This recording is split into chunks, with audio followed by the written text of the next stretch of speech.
Bulletin की शुरुआत कर रहे हैं इस वक्त की बेहद खास खबर के साथ। जम्मू कश्मीर में फिर से आतंकी साजिश नजर आई है। राजौरी और पुंछ में पाकिस्तानी ड्रोन देखे गए हैं। एलओसी के पास संदिग्ध ड्रोन देखे गए हैं और पाकिस्तान बार बार ड्रोन से घुसपैठ करने की कोशिश कर रहा है। मुस्तैद भारतीय सेना मुंह तोड़ जवाब दे रही है।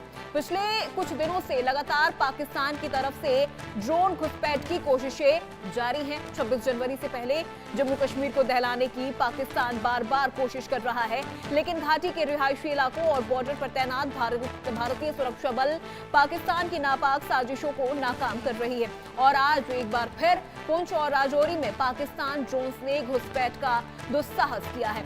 तो बार बार पाकिस्तान ड्रोन के जरिए भारतीय सीमा में घुसपैठ की कोशिश कर रहा है। जम्मू कश्मीर में ड्रोन घुसपैठ की कोशिश लगातार पाकिस्तान की तरफ से की जा रही है। हालांकि सुरक्षा बलों ने इसका भी मुंह तोड़ जवाब दिया है। और ज्यादा जानकारी के साथ हमारे सहयोगी अजय जांडियाल हमारे साथ जुड़ गए हैं। सीधा उनका रुख करते हैं। अजय, बार बार ये चीजें क्यों देखने को मिल रही हैं? हमने देखा कि ऑपरेशन सिंदूर के दौरान भी ड्रोन अटैक्स काफी हुए थे पाकिस्तान की तरफ से, और अब एक बार फिर पुंछ और राजौरी के इलाके में हम देख रहे हैं कि ड्रोन के जरिए घुसपैठ की कोशिश की जा रही है। देखिए, बिल्कुल अगर आप देखें तो 2 दिन पहले भी इसी तरह से 6 ड्रोन जो अटेम्प्ट थी, इन्फिल्ट्रेशन अटेम्प्ट थी, वो वहां से की गई थी, जिसे जो है वो भारतीय सेना ने नाकाम किया था। आज अगर बात करें तो पिछले 3 घंटे में अलग अलग इलाकों में लगभग 5 के करीब ड्रोन एक्टिविटीज देखी गई हैं, जो राजौरी और पुंछ सेक्टर का एलओसी का इलाका है, जिसमें कृष्णा घाटी का इलाका हो, मनकोट का हो, या फिर राजौरी की बात की जाए तो वहां जो इलाका पड़ता है वहां से घुसपैठ की कोशिश हुई, मगर भारतीय सेना के जवान पहले से सतर्क थे। उन्होंने तुरंत जो है पाकिस्तानी ड्रोन पर फायरिंग की, जिसके बाद ये ड्रोन जो है वो वापस पाकिस्तान की तरफ शायद चले गए। अब उस पूरे इलाके में जो है एक तलाशी अभियान चलाया गया है, ताकि इस चीज को सुनिश्चित किया जाए कि अगर ये ड्रोन किसी भी तरह का कोई असला या फिर ड्रग्स यहाँ पर ड्रॉप करने की नीयत से आए हों और उसे ड्रॉप किया हो, तो उसे तुरंत जो है वो वहां से ढूंढ निकाला जा सके। वहीं अभी जो ताजा खबर मिली है उसके मुताबिक भारतीय सेना पाकिस्तान से इस मामले को लेकर जो है वो प्रोटेस्ट भी लॉन्च करेगी, इस मुद्दे को उठाएगी और पाकिस्तानी सेना को ये बताएगी कि कैसे वो लगातार ड्रोन के जरिए यहाँ पर घुसपैठ की कोशिश कर रहे हैं। अगर आप देखें तो पिछले 3 दिनों में लगातार 10 से ज्यादा ड्रोन इंट्रूजन अटेम्प्ट जो हैं वो एलओसी पर हो चुके हैं, जिसे भारतीय सेना ने नाकाम किया है। लगातार ड्रोन आने की घटनाओं के बाद एलओसी के इलाके में हाई अलर्ट कर दिया गया है। बिल्कुल अजय, चूंकि देखिए 26 जनवरी का भी दिन नजदीक ही है और उसके पहले इस तरह की घुसपैठ की कोशिश की जा रही है, दुस्साहस किया जा रहा है, किस तरफ ये चीजें इशारा कर रही हैं? देखिए, बिल्कुल एक चीज माननी पड़ेगी कि पिछले कुछ दिनों में लगातार जो एक्टिविटीज हुई हैं वो कहीं ना कहीं एक बड़ी चिंता का विषय है। और जिस तरीके से लगातार पाकिस्तान की तरफ से आतंकियों को घुसपैठ करवाने के प्रयास करना, ड्रोन के जरिए हथियार ड्रॉप करना, जो सांबा में हुए थे, परगवाल में आतंकी घुसपैठ हुई थी, और अब ये ड्रोन लगातार इस इलाके में इनकी एक्टिविटीज बढ़ी हैं, तो इससे एक चीज स्पष्ट है कि पाकिस्तान में लगातार जो आतंकी मौजूद हैं उनको घुसपैठ कराने की फिराक में पाकिस्तान है। आज ही जो आर्मी चीफ है उन्होंने कहा था कि लगभग 8 के करीब आतंकी जो लॉन्च पैड हैं वो पाकिस्तान में जो है वो अभी भी इंटैक्ट हैं, मगर सेना जो है लगातार उन पर नजर रखे हुए है।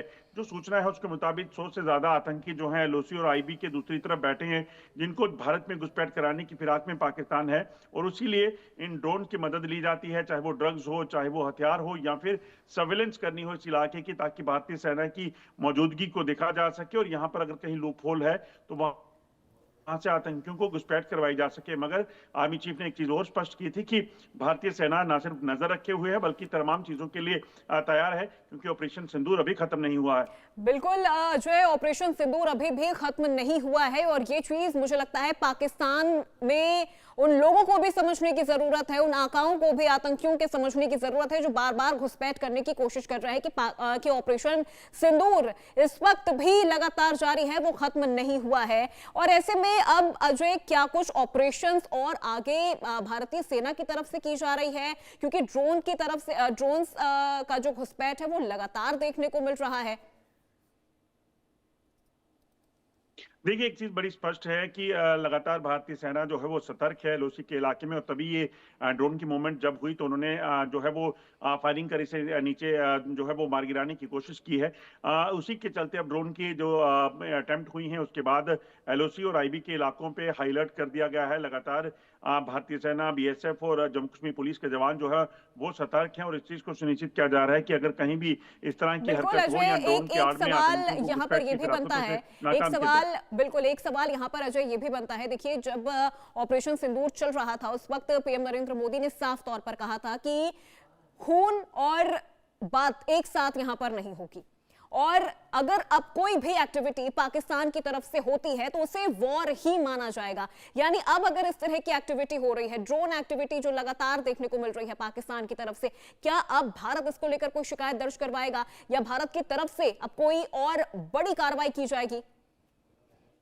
देखिए, बिल्कुल जैसा मैंने पहले बताया कि भारतीय सेना इस मामले को लेकर पाकिस्तान के समक्ष जो है वो प्रोटेस्ट लॉन्च करने वाली है। जो एसओपी रहती है उसके मुताबिक एलओसी पर या अंतर्राष्ट्रीय सीमा के इलाके पर अगर कोई भी पाकिस्तान हरकत करता है तो उसे लेकर पहले उसे एक वार्निंग दी जाती है और वही वार्निंग जो है वो भारतीय सेना इस प्रोटेस्ट के तौर पर जो है वो पाकिस्तानी सेना को देने वाली है। और अगर पाकिस्तान नहीं सुधरा तो यकीनन जैसा आपने कहा कि ऑपरेशन सिंदूर जो है वो अभी जारी है और भारतीय सेना के सामने तमाम ऑप्शंस खुले हैं पाकिस्तान को इसका जवाब देने के लिए। ठीक है, बिल्कुल अजय, बहुत शुक्रिया इस पूरी जानकारी और इस पूरी बातचीत के लिए।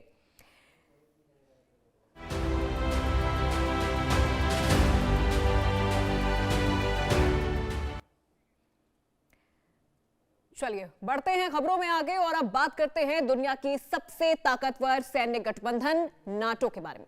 आज अपने सबसे बड़े संकट के मुहाने पर खड़ा है। अमेरिका के राष्ट्रपति डोनाल्ड ट्रंप की ग्रीनलैंड पर कब्जे की धमकी ने यूरोप में भूचाल ला दिया है। डेनमार्क ने साफ कह दिया है कि ग्रीनलैंड बिकाऊ नहीं है, दबाव बढ़ा तो नाटो टूट सकता है। यानी अब सवाल सिर्फ जमीन का नहीं, भरोसे का है कि क्या ट्रंप की जिद नाटो के अंत की शुरुआत बन जाएगी। तो जिस तरह से ट्रंप ने यहां पर ये चीजें साफ तौर पर कह दी हैं, और अब ऐसे में ये समझना बहुत जरूरी है क्योंकि ट्रंप की तरफ से जो बयान दिया गया है उससे पूरे यूरोप में भूचाल आ गया है। नाटो इस वक्त जिस तरह से अपने मुहाने पर बिल्कुल खड़ा हो गया है और नाटो को लेकर जो इस तरह की बयानबाजियां लगातार ट्रंप की तरफ से की जा रही है, उससे ये साफ समझ में आता है कि क्या नाटो को लेकर अब अमेरिका और भी ज्यादा सख्त हो गया है।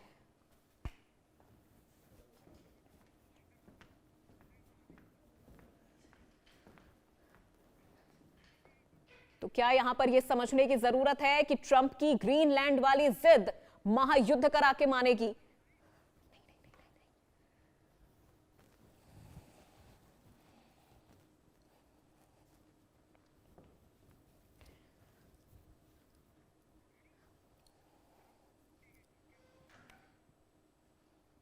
तो ग्रीनलैंड को लेकर अमेरिका और डेनमार्क के बीच तनाव अब खुले टकराव की शक्ल लेता जा रहा है।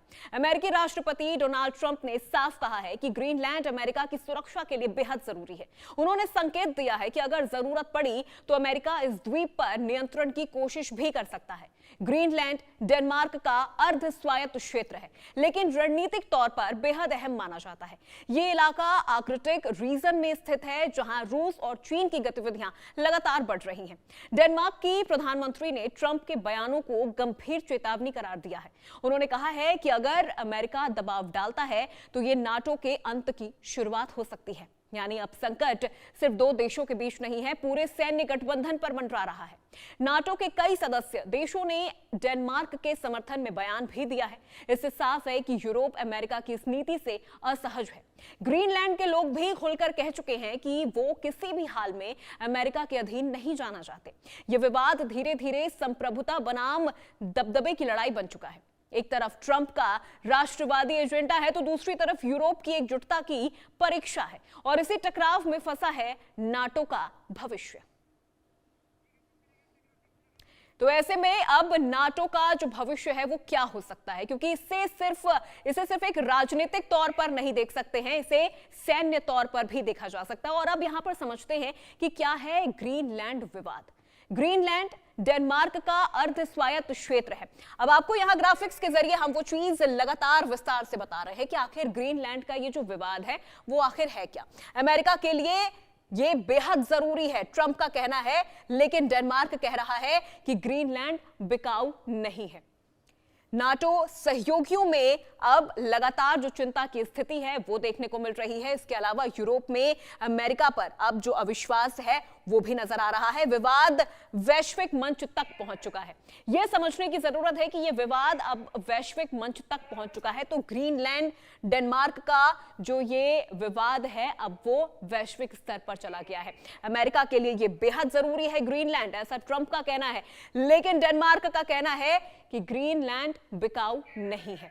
अब ऐसे में ये भविष्य की लड़ाई मानी जा रही है डेनमार्क के लिए, ग्रीनलैंड के लिए। तो माना जा रहा है कि ग्रीनलैंड की सुरक्षा पहले से ही नाटो के तहत मजबूत है।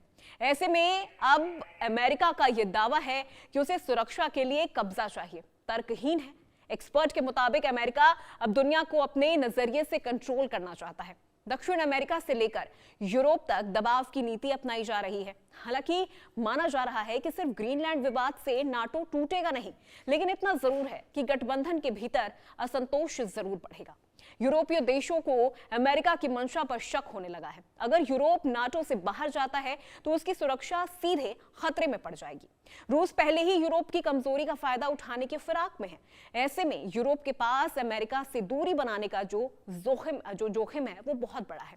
यही वजह है कि गुस्से के बावजूद यूरोप फिलहाल नाटो छोड़ने की स्थिति में नहीं है। लेकिन दरारें गहरी होती जा रही हैं, भरोसा कमजोर हो रहा है और यही नाटो के लिए सबसे बड़ा खतरा है।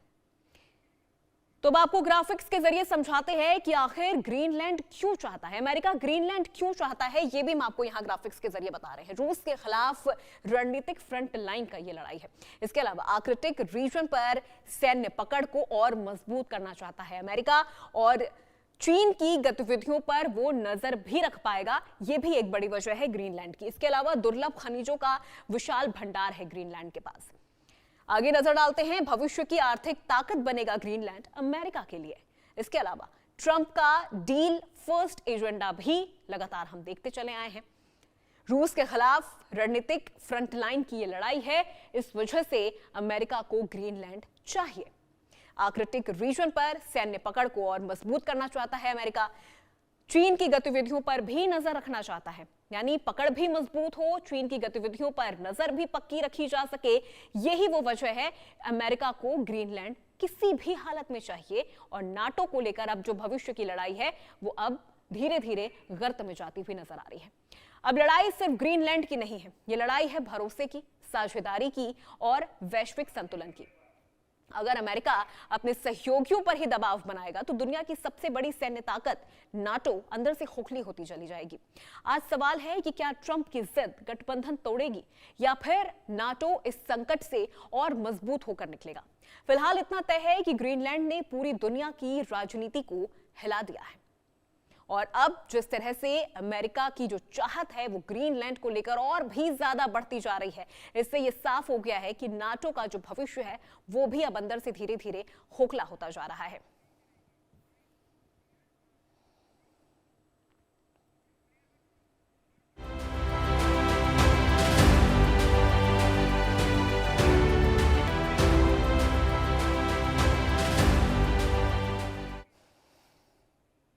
चलिए अब बात करते हैं ईरान की।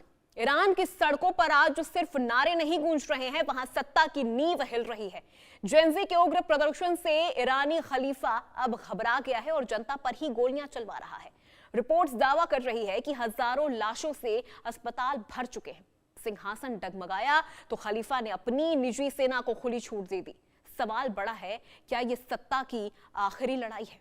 क्योंकि ईरान में इस वक्त जिस तरह से विरोध नहीं अब विद्रोह हो रहा है, तस्वीर हम आपको लगातार दिखा रहे हैं कि खलीफा का जब सिंहासन डगमगाया उसने अपनी ही सेना को खुली छूट दे दी अपने ही देश के लोगों पर गोलियां चलाने के लिए। अब तक 2000 लोगों की जान इस पूरी लड़ाई में जा चुकी है। आम लोगों की हम बात कर रहे हैं जिनकी जान जा चुकी है।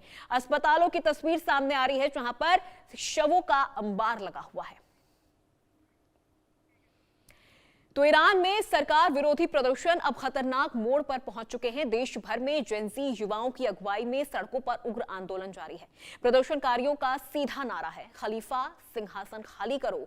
इन विरोध प्रदर्शनों के बीच ईरान इंटरनेशनल नाम की वेबसाइट ने बड़ा दावा किया है। रिपोर्ट्स के मुताबिक प्रदर्शनों में अब तक 12,000 लोगों की मौत हो चुकी है। कहा यह भी गया है कि अस्पतालों में लाशों की संख्या इतनी ज्यादा हो गई है कि जगह कम पड़ गई है। हालांकि इस आंकड़े की किसी स्वतंत्र अंतर्राष्ट्रीय एजेंसी ने पुष्टि नहीं की है। ग्लोबल एजेंसियों के मुताबिक मरने वालों की संख्या लगभग 2000 के आसपास बताई जा रही है, लेकिन ईरान में इंटरनेट बंदी और मीडिया पर पाबंदियों के कारण सच्चाई सामने आना फिलहाल मुश्किल हो गया है।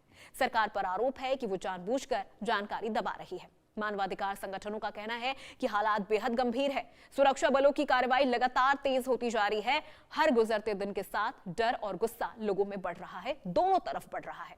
ईरान की सड़कों पर अब सिर्फ प्रदर्शन नहीं, विद्रोह का माहौल है। तो लगातार जिस तरह की तस्वीरें ईरान से इस वक्त सामने आ रही है वो हम आपको लगातार दिखा रहे हैं और वो तस्वीरें भयावह कर देने वाली है। अब आगे आपको बताते हैं कि खबर क्या है इस पूरे मामले को लेकर, इस पूरे विषय को लेकर। तो देश भर में उग्र प्रदर्शन चल रहा है, ये आपको हम दिखा रहे हैं कि आखिर इसको लेकर जो पूरी खबर है वो क्या है। तो आप यहां पर देख सकते हैं कि युवाओं की अगुवाई में ये जो पूरा आंदोलन है वो चल रहा है। अस्पतालों में भी भारी दबाव है क्योंकि अस्पतालों में इस वक्त शवों का अंबार लगा हुआ है। इंटरनेट और मीडिया पर सख्त पाबंदी है, इसी वजह से असली सच्चाई वहां से सामने नहीं आ पा रही है। अंतर्राष्ट्रीय एजेंसियों की जो समिति है वो वहां पहुंच गई है। मानवाधिकार संगठनों की गंभीर अब चिंता ईरान को लेकर नजर आ रही है। इसके अलावा आपको बता दें कि देश भर में उग्र विरोध प्रदर्शन इस वक्त ईरान में चल रहा है। वहां की जेंजी सड़कों पर उतर चुकी है और जेंजी का कहना है कि अब सिंहासन खाली करो कि ईरान की जनता आ रही है। अस्पतालों पर भारी दबाव है क्योंकि अस्पतालों में इस वक्त लगातार जो शव हैं वो बढ़ते जा रहे हैं, उनकी संख्या बढ़ती जा रही है। तो ईरान इंटरनेशनल की रिपोर्ट में सुरक्षा बलों पर बेहद गंभीर आरोप लगाए गए हैं। दावा किया गया है कि IRGC और बासिज फोर्स ने सीधे गोली मारने के आदेश पर कार्रवाई की है। कहा जा रहा है कि यह आदेश सर्वोच्च नेता अयातुल्लाह खामनेई की मंजूरी से किया गया है। रिपोर्ट के अनुसार 8 और 9 जनवरी की रात सबसे ज्यादा हिंसा हुई है। इसी दौरान सबसे अधिक मौतें भी दर्ज की गई हैं। यह भी आरोप है कि फायरिंग का उद्देश्य भीड़ को डराना नहीं बल्कि अधिकतम लोगों को मारना था। ईरान इंटरनेशनल का दावा है कि उनके आंकड़े सुरक्षा संस्थानों के अंदरूनी डेटा पर आधारित है। कहा यह भी गया है कि इन आंकड़ों को कई स्रोतों से सत्यापित भी किया गया है। हालांकि ईरानी सरकार इन दावों को सिरे से खारिज करती रही। सरकार ने हमेशा विरोध प्रदर्शनों को विदेशी साजिश बताया है। दूसरी ओर जनता का गुस्सा थमने का नाम नहीं ले रहा है। हर दिन नए शहर आंदोलन की चपेट में आ रहे हैं। सड़कों पर उतरे युवा अब पीछे हटने को तैयार नहीं है, चाहे उनकी जान ही क्यों ना चली जाए। डर की दीवार टूट चुकी है और यही बात सत्ता के लिए सबसे बड़ा खतरा बन चुकी है कि अब ईरान की जनता में खामनेई का डर नहीं है। अब ईरान की जो जनता है, खासतौर पर जो जेंजी है, वो सड़कों पर उतर चुकी है। उसे अब अपनी जान का भी डर नहीं है। अब ऐसे में सवाल ये उठता है कि खलीफा क्यों डरा हुआ है। वो भी हम आपको यहां पर विस्तार से बताएंगे कि आखिर खलीफा डरा हुआ क्यों है। युवाओं की बड़ी भागीदारी इस पूरे प्रदर्शन और इस पूरे विद्रोह के दौरान नजर आ रही है। सत्ता के खिलाफ खुली चुनौती दी जा रही है। सड़कों पर लगातार भीड़ की संख्या बढ़ती जा रही है। सुरक्षा बलों पर भी जो दबाव है वो बढ़ता चला जा रहा है। इस वजह से खलीफा को भी डर लग रहा है। अंतर्राष्ट्रीय जो आलोचना है वो तेज हो गई है। सत्ता की वैधता पर भी अब सवाल उठ रहे हैं और यही वजह है कि खलीफा अब डर रहा है। उसे अपनी सत्ता जाने का डर सता रहा है। अपना सिंहासन डगमगाता हुआ नजर आ रहा है। तो सड़कों पर जो भीड़ है वो लगातार बढ़ती ही चली जा रही है और इसे लेकर अब सुरक्षा बलों पर भी दबाव है। यहां तक कहा जा रहा है और यहां पर यह कहा जा रहा है कि सुरक्षा बलों की तरफ से जो गोलियां चलाई गई हैं वो भीड़ को हटाने के लिए नहीं बल्कि मारने के इरादे से ही गोली चलाई गई थी।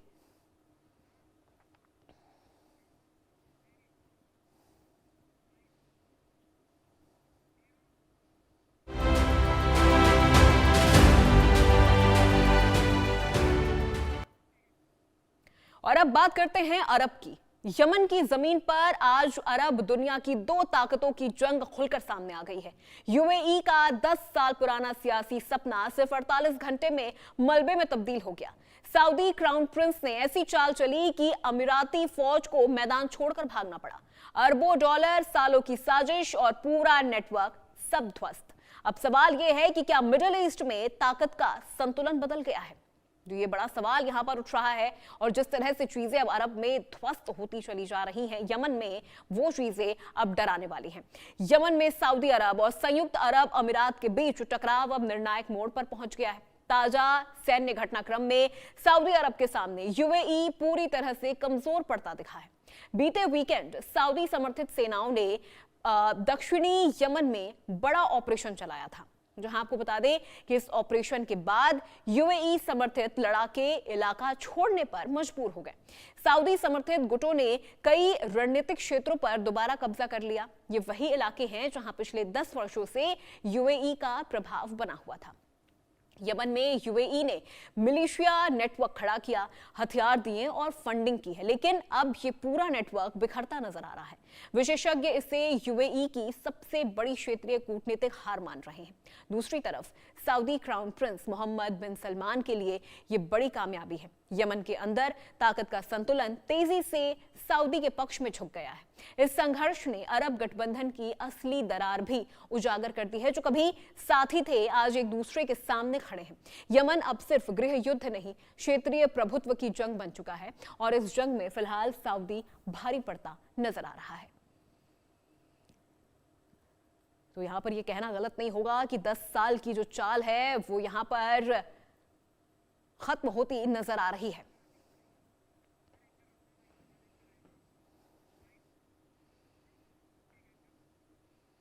और अब आपको बताते हैं और समझाते हैं कि यमन की लड़ाई में आखिर क्या बदला है। यूएई समर्थित गुटों की हार हुई है। ग्राफिक्स के जरिए आप इन चीजों को विस्तार से समझ पाएंगे। यूएई समर्थित गुटों की हार हुई है। सऊदी समर्थित सेनाओं का जो दबदबा है वो बढ़ चुका है। दक्षिणी इलाकों पर भी अब यहां पर अगर देखा जाए तो नियंत्रण बदल चुका है। दक्षिणी इलाकों पर भी नियंत्रण बदला है। इसके अलावा इस पूरी लड़ाई में और क्या कुछ बदलाव हुए हैं। यूएई सैनिकों की जो वापसी है वो यहां पर हुई है। इसके अलावा जो गठबंधन है उसमें भी खुलकर अब टकराव सामने आ चुका है। जो टकराव है वो गठबंधन का खुल चुका है यहां पर।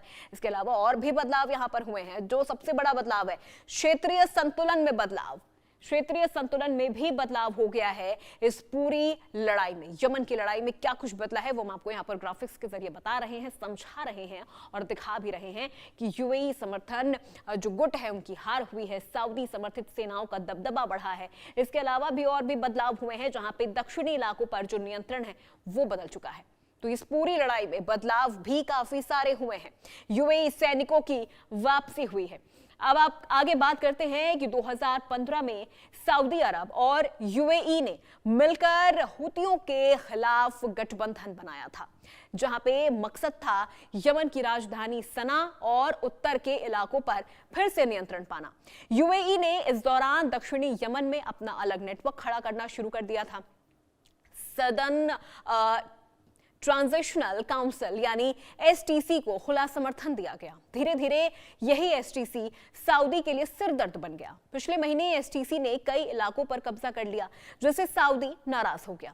इसके बाद सऊदी ने सैन्य कार्रवाई तेज कर दी। सऊदी समर्थित सेनाओं ने एसटीसी से ज्यादातर इलाके वापस छीन लिए। एसटीसी के भीतर भी फूट साफ दिखाई देने लगी। इसके नेताओं का पलायन इस बात का संकेत है कि यूएई का जो नियंत्रण है वो कमजोर पड़ा है। एक समय जो गुट यूएई के इशारे पर चलता था अब बिखर चुका है। सऊदी की रणनीति ने यूएई के पूरे गेम प्लान को ध्वस्त कर दिया है। यमन में 10 साल की मेहनत कुछ ही दिनों में खत्म होती चली गई। ये यूएई की रणनीतिक नाकामी मानी जा रही है और सऊदी की क्षेत्रीय ताकत का बड़ा प्रदर्शन भी है। तो इतने सालों की जो रणनीतिक ताकतें थी यूएई की वो खत्म होती हुई नजर आ रही है। आखिर यूएई का यमन सपना क्यों टूटा वो भी मैं आपको अब यहाँ पर ग्राफिक्स के जरिए बता रहे हैं। एसटीसी जिसका अभी हम जिक्र कर रहे थे उस पर नियंत्रण कमजोर पड़ा है। सऊदी की सीधी सैन्य कार्रवाई भी इस पूरे टूटे हुए सपने की एक बड़ी वजह है। इसके अलावा अंतर्राष्ट्रीय दबाव की आशंका भी एक बड़ी वजह मानी जा रही है। गुटों के अंदर आपसी फूट भी एक बड़ी वजह है और अंतर्राष्ट्रीय दबाव की जो आशंका है वो भी यहां पर एक बड़ी वजह इसके लिए मानी जा रही है। आर्थिक नुकसान का भी डर है और इसी वजह से यूएई का जो यमन सपना है वो टूट गया है। रणनीति की असफलता उजागर हो गई है। तो ग्राफिक्स के जरिए ये भी जानकारी हम आपको दे रहे हैं कि आखिर वो कौन कौन सी वजह है जिसकी वजह से यमन का ये सपना टूट चुका है। यूएई का जो यमन सपना है वो टूट गया है। यमन अब सिर्फ एक देश का संकट नहीं रहा है, ये अरब दुनिया की नेतृत्व की लड़ाई बन चुका है। यूएई का सपना टूटा है। सऊदी का जो दबदबा है वो बढ़ा है, लेकिन इस संघर्ष की सबसे बड़ी जो कीमत है वो यमन की जनता चुका रही है।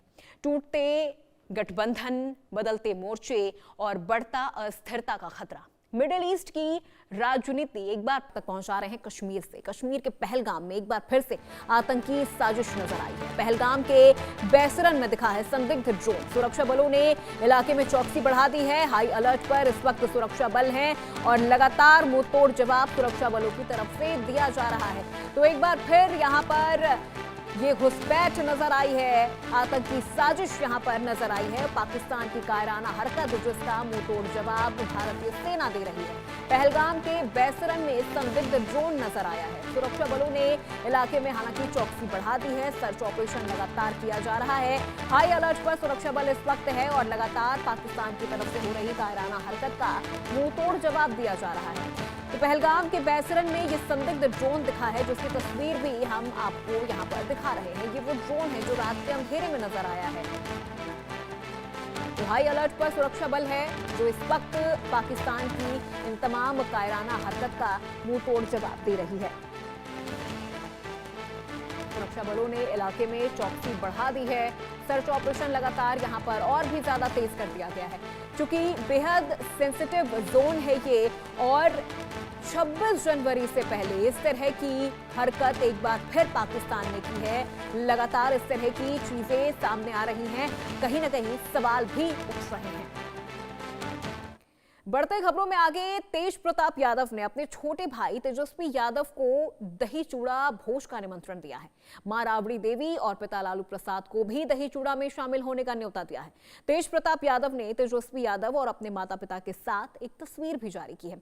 दरअसल तेज प्रताप यादव 14 जनवरी को दही चूड़ा का भोज करेंगे। इसके लिए एनडीए के तमाम नेताओं को भी निमंत्रण दिया गया है, लेकिन अब देखना होगा कि निमंत्रण में कौन पहुंचता है। परिवार में विवाद के बाद तेज प्रताप पहली बार कोई आयोजन कर रहे हैं, जिसके लिए उन्होंने परिवार के सभी लोगों को निमंत्रण भी दिया है।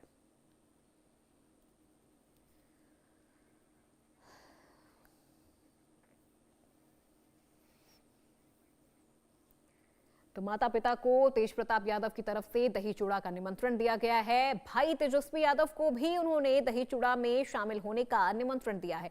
तो तेज प्रताप यादव इस मकर संक्रांति दही चूड़ा भोज आयोजित करने वाले हैं और ये पहली बार है जब बिहार में विधानसभा चुनाव के बाद परिवार में जिस तरह की टूट की खबर सामने आई थी, जिस तरह की विवाद की खबरें सामने आई थी, उसके बाद तेज प्रताप यादव की तरफ से कोई आयोजन किया जा रहा है और उस आयोजन में वो अपने परिवार के सदस्यों को आमंत्रित कर रहे हैं। मां राबड़ी देवी, पिता लालू प्रसाद यादव और भाई तेजस्वी यादव को उन्होंने इस भोज में शामिल होने का निमंत्रण दिया है। लेकिन अब सवाल यहां पर यह उठता है कि जो विवाद हमने देखा था बिहार विधानसभा चुनाव के दौरान और उसके बाद तो जो तस्वीरें थी वो बिल्कुल साफ हो चुकी थी कि अब परिवार के बीच शायद एकजुट होने की कोई उम्मीद नजर नहीं आ रही है। तेज प्रताप यादव, तेजस्वी यादव एक दूसरे को आमने सामने देखकर भी एक दूसरे को अनदेखा कर रहे थे, ऐसी भी तस्वीरें हमने देखी थी।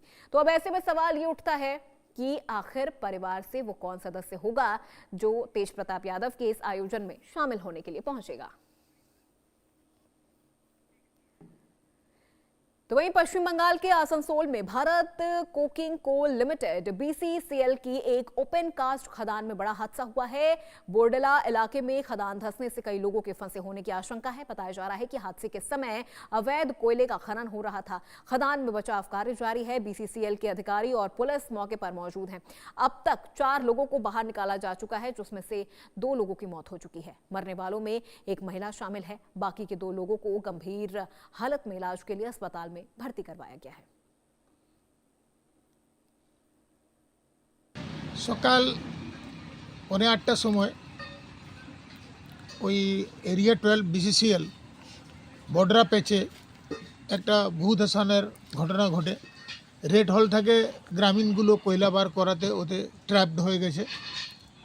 সে সময় 3জনকে রিকভার করা হলো, একজন মারা গেছে, 2জনকে হসপিটালে অ্যাডমিট করা হয়েছে। তারপরে আমার যাবার পর আবার আমি মেশিনকে বললাম, মেশিন আবার লাগানো হলো, মেশিন লাগিয়ে 2টা বডিকে আবার রিকভার করা হলো। রিকভার করে 2জনই মারা গেছিলো, টোটাল 5 জন, তাদের 2জন হসপিটালে, 3জন মৃত। এই যে ঘটনাগুলো, মারা যাচ্ছে কে? নিরীহ গ্রামীণগুলো। और বাকিগুলো যে আনন্দ পাচ্ছে কারা, তারা সিন্ডিকেট রাজের গুন্ডা মাফিয়া পুলিশ এখান থেকে কইরা বেরোলেই তো পুলিশের হাতে। Hand in gloves with the mafia and police and the central forces are doing this thing. এখানে মানে ইয়ে হয়েছে, আমি মানুষ দাবাইছে, আমি এসেছিলাম আইলুম এখানে দেখতে। আধ ঘন্টা আগে আমি এখানে এসেছি, যখন আমি এসেছি তখন শুনলাম কি দুটা বডি এখান থেকে বার করেছে, তাদের মানে হোশ হয়েছে, এলএম হসপিটাল নিয়ে গেছে। बढ़ते खबरों में आगे, दिल्ली पुलिस ने संगठित अपराध और गैंगस्टर्स के खिलाफ अब तक का सबसे बड़ा अभियान चलाते हुए ऑपरेशन गैंग बस्ट को अंजाम दिया है। यह अभियान 48 घंटे तक लगातार चला है, जिसमें कई राज्यों में एक साथ ताबड़तोड़ छापेमारी की गई है। इस मेगा ऑपरेशन के दौरान दिल्ली पुलिस ने 280 गैंगस्टर समेत कुल 854 अपराधियों को गिरफ्तार किया है। पुलिस की इस कार्रवाई से अपराध की दुनिया में हड़कंप मच गया है। दरअसल इस ऑपरेशन में दिल्ली पुलिस के करीब 9000 पुलिसकर्मी शामिल रहे हैं। टीमों ने दिल्ली, हरियाणा, राजस्थान, पंजाब और हिमाचल प्रदेश के एक साथ यहां पर कार्रवाई करते हुए 4299 ठिकानों पर छापेमारी की है। ऑपरेशन के दौरान पुलिस ने 6500 से ज्यादा संदिग्धों से पूछताछ की है और पूछताछ के दौरान कई अपराधियों और उनके नेटवर्क का खुलासा हुआ है। दिल्ली पुलिस ने इस अभियान में 300 अत्यधिक हथियार, 130 जिंदा कारतूस, करीब 25 लाख रुपए नगद, बड़ी मात्रा में नशीले पदार्थ बरामद किए हैं। दिल्ली पुलिस के अधिकारियों के मुताबिक ये ऑपरेशन गैंगस्टर्स, शूटर्स, ड्रग तस्करों और संगठित अपराध से जुड़े लोगों के नेटवर्क को तोड़ने के लिए चलाया गया है। आने वाले दिनों में गिरफ्तार आरोपियों से पूछताछ के आधार पर और भी बड़े खुलासे होने की संभावना है। दिल्ली पुलिस ने साफ किया है कि अपराध और अपराधियों के खिलाफ ये जो अभियान है वो आगे भी लगातार जारी रहेगा। 48 घंटे का ऑपरेशन देश की राजधानी दिल्ली के 9000 दिल्ली पुलिस, जिसमें दिल्ली पुलिस की स्पेशल सेल, दिल्ली पुलिस की क्राइम ब्रांच और तमाम डिस्ट्रिक्ट की पुलिस इस ऑपरेशन में शामिल थी। तकरीबन 4000 से ज़्यादा एक साथ लोकेशन पर सर्च ऑपरेशन, यानी कि दिल्ली पुलिस का सीधा जो है रेड। और इसमें दिल्ली के अलावा पंजाब, उत्तर प्रदेश, हरियाणा, हिमाचल प्रदेश, ये वो राज्य जहां पर दिल्ली पुलिस ने दूसरे स्टेट पुलिस के साथ एक सर्च ऑपरेशन को अंजाम दिया था। और इसका मेन मकसद था वो बड़े गैंगस्टर्स और उनके वो लॉजिस्टिक सपोर्टर जो भारत से लेकर भारत के बाहर यानी 7 समुंदर पार उन देशों में जहां पर बड़े गैंगस्टर्स जो हैं वहां से बैठकर अपने फुट सोल्जर के जरिए दिल्ली, देश की राजधानी दिल्ली, इसके एनसीआर और दूसरे ज़िलों में, दूसरे स्टेट में जो है वो क्राइम की वारदात को अंजाम दिलवाते हैं और पूरे क्राइम सिंडिकेट को ऑपरेट करते हैं। इस ऑपरेशन का नाम दिया गया था ऑपरेशन गैंग बस्ट, यानी कि दूसरे शब्दों में बोलें तो इन गैंगों के कमर तोड़ना। इस पूरे इकोसिस्टम को पूरी तरीके से डैमेज किया गया, कहीं ना कहीं दिल्ली पुलिस का दावा है। दिल्ली पुलिस की स्पेशल सेल के additional CP PK Kushwaha, joint CP northern range Vijay Singh और साथ ही वेस्टर्न रेंज के ज्वाइंट सीपी जतिन नरवाल, इन पूरी टीम एक साथ जो थे उन्होंने प्रेस कॉन्फ्रेंस किया। उसमें उन्होंने बताया कि किस तरीके से तकरीबन 850 जो गैंगस्टर्स के सपोर्टर्स हैं, जो गैंगस्टर्स थे और इसमें माइनर जो है उनको भी एप्रीहेंड किया गया है। इसमें तकरीबन 25 लाख से ज़्यादा कैश को बरामद किया गया है। 28,000 से ज़्यादा जो लीकर है उसको भी बरामद किया गया है और इसमें 130 एम्यूनेशन को बरामद किया गया है और 300 से ज़्यादा सोफिस्टिकेटेड जो आर्म्स हैं उनको बरामद किया गया है।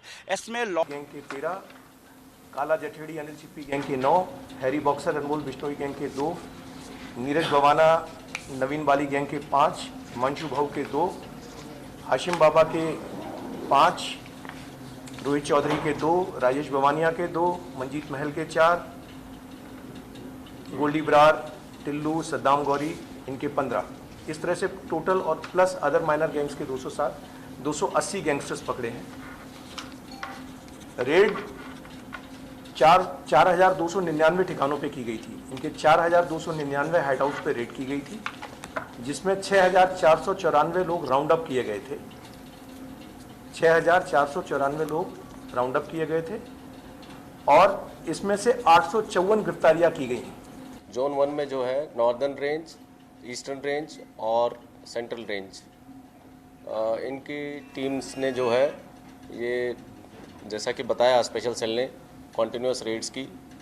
और जहाँ तक नॉर्दर्न रेंज की बात करें, हम नॉर्दर्न रेंज में तीनों ही डिस्ट्रिक्ट की team, north west, outer north और रोहिणी डिस्ट्रिक्ट, इन तीनों डिस्ट्रिक्ट की टीम ने मिलके लगभग जो है 3000 के करीब जो है ये इसमें इन्वॉल्व थे रेड्स में। और डिफरेंट लोकेशंस एनसीआर रीजन में भी जिन्होंने रेड की, दिल्ली, एनसीआर, बहादुरगढ़, झज्जर, सोनीपत, आसपास के जो इलाकों में रेड्स की, उसमें टोटल जो है गैंगस्टर्स जो पकड़े गए हैं, 26 गैंगस्टर्स नॉर्थ वेस्ट में नॉर्दर्न रेंज में पकड़े गए हैं, जिसमें गोगी गैंग के जो मेजर गैंग्स हैं उसमें गोगी गैंग के 12 पकड़े गए हैं। बाय नेम हमारे पास उनकी लिस्ट है। टिल्लू गैंग के 7, नीरज बवानिया गैंग के 4, राजेश बवानिया गैंग का 1, अनिल चिप्पी गैंग का 1 और काला जेठेड़ी गैंग का 1। टोटल ये 26 आदमी पकड़े गए हैं।